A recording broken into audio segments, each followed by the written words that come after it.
No Satversmes aizsardzības biroja mēs esam saņēmuši šādu te vēstuli, un te ir apliecināts, ka pēc ārlietu ministrijas lūguma birojs ir veicis pārbaudi, apkopojis informāciju no dažādiem avotiem un sniedzis arī savu viedokli ārlietu ministram. Taču atklāt šīs informācijas saturu Satversmes aizsardzības birojas nevar.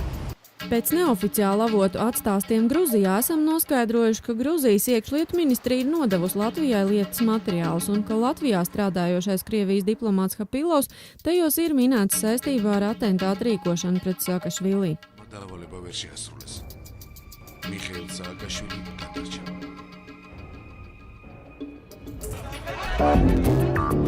Materiāli Latvijai ir nodoti jau tajā nedēļā, kad uz Rīgas samitu bija atbraucis Gruzijas prezidents.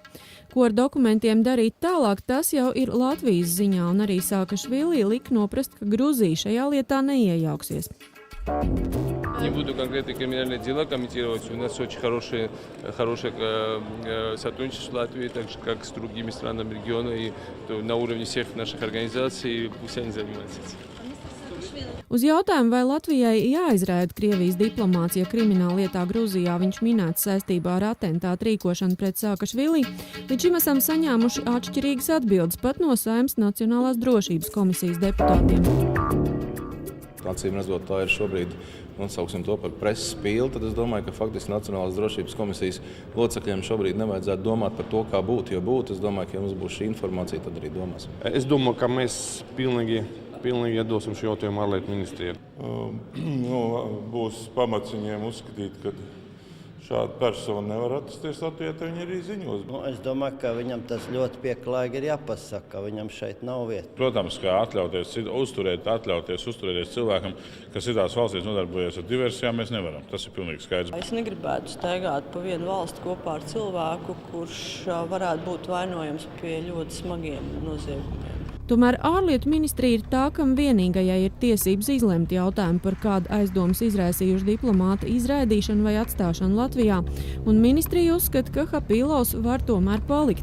Vismaz tik ilgi, kamēr no drošības iestādēm nav ziņu, ka viņam šeit būtu kādi ļauni nodomi pret Latvijas valsti. Mana kā ārlietu ministra darbība šajā te valstī attiecībā uz citu valstu diplomātu uzturēšanos vai šīs uzturēšanas terminēšanu būs atkarīga no tā, vai mūsu tiesību sargi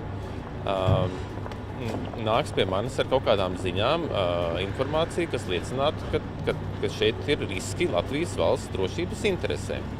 Kamēr šādu te ziņu man nav, līdz ar to nekāda rīcība no manas puses nebūs.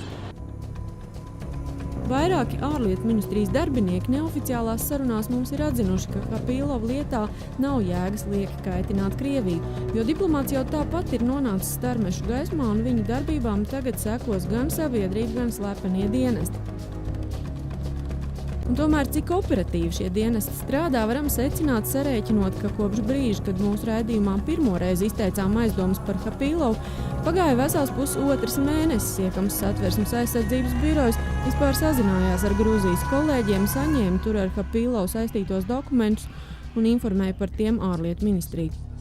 Var prognozēt arī, ka jau pēc dažiem mēnešiem Hapilova jautājums aktualizēsies atkal, jo ārlietu ministram būs jālemj par ikgadējo pagarinājumu Hapilova diplomāta vīzai, kas beidzas jau martā.